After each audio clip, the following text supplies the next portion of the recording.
update sa mulberry ko. Ito yung nabili ko sa Arayat, Pampanga. This is legit Illinois talaga, from Sir RJ Farm. Galing to sa RJ Farm.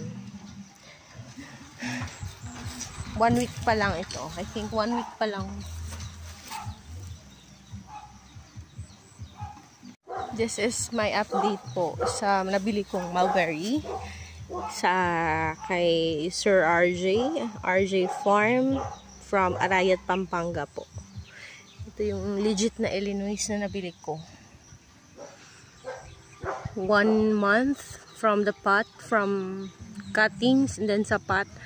Then 1 month kung nilagay sa may pot. Then after that, transfer ko na dito. Then ngayon is 2 weeks, I think. Ito ngayon, 2 weeks. Ito na siya. Ito na siya. I think this 2 weeks na.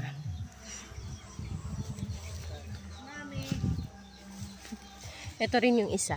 Dalawa ito eh. Dalawa yung na-transfer ko na. Na stable na. I think stable na rin ito.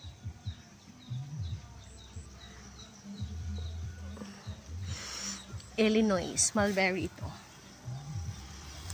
And then ito nabili ko sa my Shopee. Ayan, Shopee ko.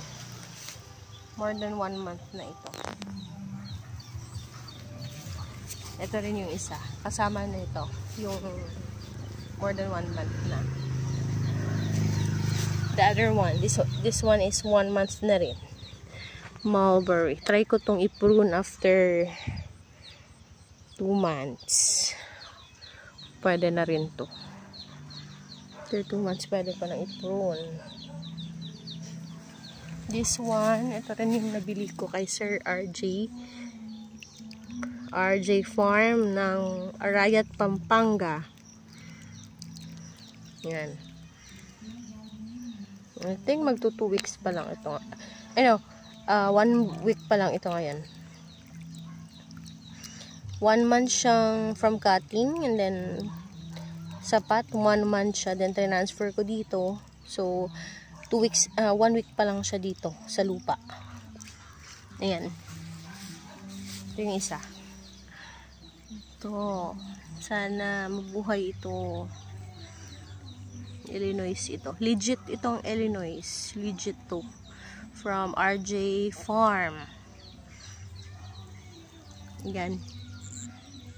Malalaki yung bunga. Ito yung isa.